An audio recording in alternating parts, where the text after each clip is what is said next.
మా ఇంట్లో అమ్మ నాన్న బ్రహ్మానందం గారు. అలా ప్రతి ఒక్కరింట్లో అమ్మ నాన్న బ్రహ్మానందం గారు. ఆయన లేనిది మనం సినిమా చూడలేము, ఆయన లేనిది మనం నవ్వుకోలేము, ఆయన లేనిది జీవితంలో హ్యాపీగా ఉండలేము అనే స్థాయికి వచ్చేస్తాం మనం. One of the most important aspect of every one's life.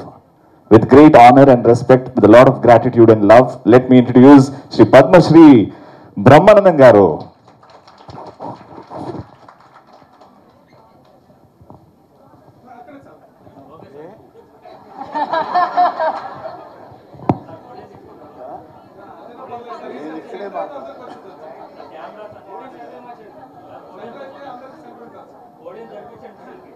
అనే అది సెంటర్లో మార్చమంట.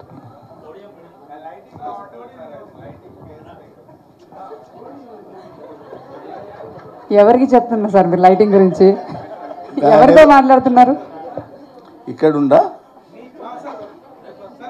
నాకు ఇతంతో భయంగా ఉంది.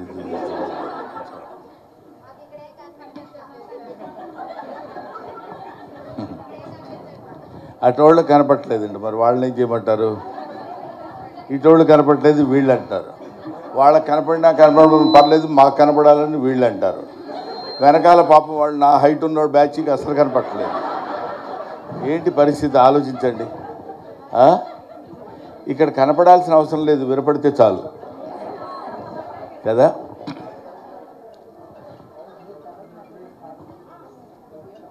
సభకి ఆసీనులైన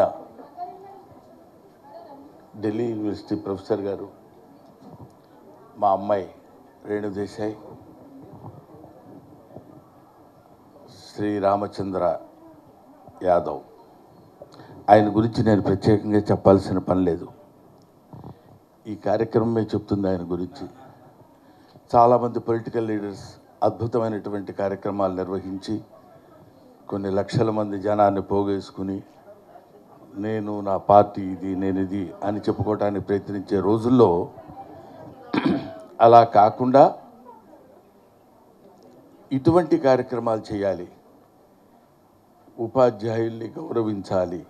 ఎంత మంచి మాట అండి అది. ఉపాధ్యాయుల్ని గౌరవించాలనే మాట విని ఎంతకాలం అయింది? ఉపాధ్యాయులకి అవార్డులు ఇవ్వాలి అనే ఆలోచన వచ్చిన మనుషులు ఎంతమంది ఉన్నారు? పైగా ఆ ఉపాధ్యాయులు ఏ సందర్భంలో పెట్టారంటే ఎక్కడో గబ్బక్కున కనపడ్డారు. మన స్కూల్లో ఉన్న 4 ఉపాధ్యాయులను తీసుకురంటారా, దండలేసి ఫోటో తీసుకుని ఉపాధ్యాయులను సత్కరించిన రామచంద్ర యాదవ్ అని పెట్టచ్చు. కాదు, సావిత్రిబాయి పూలే ఆ మహాతల్లి ఇవాళ ఎంతమంది సమాధుల మీద మనం నిలబడి జాతీయ జెండా ఎగరేస్తున్నామో తెలుసు కదండి. అలాగా ఎంతోమంది మహనీయుల యొక్క, ముఖ్యంగా స్త్రీల యొక్క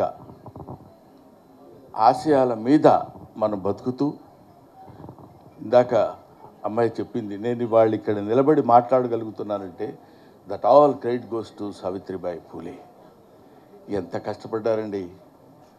మనుధర్మ చరిత్రలో ఆయన మను ఏం చెప్పాడంటే, స్త్రీలకి చదువు ఉండకూడదు, స్త్రీలు అసలు బయటకు వచ్చి కనపడకూడదు. ఆల్మోస్ట్ ఇప్పటికీ అవే కొంచెం ఫాలో అవుతున్నట్టున్నారు. స్త్రీలు చదువుకోకూడదు, స్త్రీలు బయటకు వచ్చి మాట్లాడకూడదు. అందుకనే ఇప్పటికీ మనకి కొన్ని బాగా మారుమూల పల్లెటూళ్ళలోకి వెళ్ళినప్పుడు ఎవరైనా ఇంట్లోకి వచ్చి మాట్లాడితే గబుగ్గురు గుమ్మం పక్కకి వెళ్ళి వారు లేరండి ఇంట్లో అని చెప్తారు. అది సంప్రదాయం అని. అదే కాకుండా ఇంకా ఇంకా ఇంకా స్త్రీ చదువుకుంటే వేదాల్లో చెప్పబడింది ఏంటంటే వర్షాలు పడవు, కరువు కాటకాలు వస్తాయని. ఆ భయం కూడా పెట్టారు. ఎంతవరకు స్త్రీ జాతిని అణగదొక్కాలో అంతవరకు అణగదొక్కుతూ వాళ్ళు పైకి రాకుండా ఉండాలని కోరుతూ వాళ్ళకు ఒక వ్యక్తిగతమైనటువంటి అభిప్రాయం ఉండకూడదు. లేడీస్ అంటే దానికి లేడీస్ తయారైపోతున్నారు అంటున్నారు ఈ మధ్య కూడా. అదేంటి లేడీస్ అసలు మనుషులు కాదా, వాళ్ళు తయారవ్వకూడదా? అందుకని ఇంకా భయంకరమైనటువంటి ఆచారాలు కూడా చిన్నప్పుడు మాకంటే చిన్నప్పుడు, మాకంటే ముందు తరం వాళ్ళ దగ్గర సతీ సహగమనం. భర్త చచ్చిపోతే భార్యని చితులకు తోసేవాళ్ళు. ఎందుకంటే మనకి కొన్ని అద్భుతమైనటువంటి ఆలోచనలు మరి ఆ నమ్మకాలు ఇవన్నీ ఉండేవేమో. ఇప్పుడు ఆ నమ్మకాలు దేవుడి దయ వల్ల లేవు. లేకపోతే వీడితో పాటు వాడితో పాటు వాళ్ళు మొత్తం అంతా వెళ్ళిపోయి దూకేసి వీడి ఆత్మ ఇటో వెళ్తుంది, ఆ ఆత్మతో పాటు ఈవిడు కూడా వెళ్ళిపోవాలి. ఇద్దరికి కొంచెం ఇబ్బందికరమైన పరిస్థితి అది. ఈ జన్మతో దీన్ని వదిలించుకుందామని వాడు అనుకుంటే కుదరదు, వీడి జన్మకి వీడు లేకుండా ఉంటాడు అనుకుంటే అది కుదరదు. ఇద్దరు మళ్ళీ అక్కడికి వెళ్ళినా సరే నా కర్మ ఇలా కాలింది ఏంటని అనుకునే స్థితి లేకుండా, ఇది ఇప్పుడు మనం చక్కగా చెప్పుకోవడానికి నవ్వుటానికి వీలుగా ఉంటుంది. కానీ ముక్కు పచ్చలారని ముద్దు బిడ్డలు, చిన్న పిల్లలు, ఆడపిల్లలు భర్త ఏదో కారణం చేత చచ్చిపోతే, ఆ రోజుల్లో ఇంకా బాల్య వివాహాలు ఉండేవి. చిన్నపిల్లల్ని తీసుకెళ్ళి పెద్దవాళ్ళకి ఇచ్చి వివాహం చేయడం, అది ఎంత దుర్మార్గం ఒకసారి ఆలోచించండి. అందుకే కన్యాశుల్కంలో గురజాడ అప్పారావు చెప్తాడు, పుత్తడి బొమ్మ పూర్ణమ్మ అనే స్టోరీలో ఏం చెప్తాడంటే, మీరు జాగ్రత్తగా పరిశీలించండి,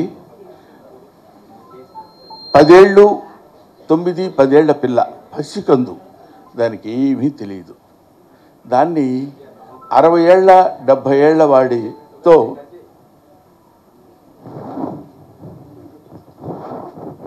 60 ఏళ్ళు 70 ఏళ్ళు ఉన్న వాడికి ఇచ్చి వివాహం చేస్తారు. వివాహం చేస్తే ఆ వివాహం చేసిన వాడికి అంతకుముందే భార్యలు ఉన్నారు, ఆ భార్య చచ్చిపోయింది. భార్య లేకుండా వీడు చచ్చిపోతే వీడికి స్వర్గప్రాప్తి ఉండదు. కాబట్టి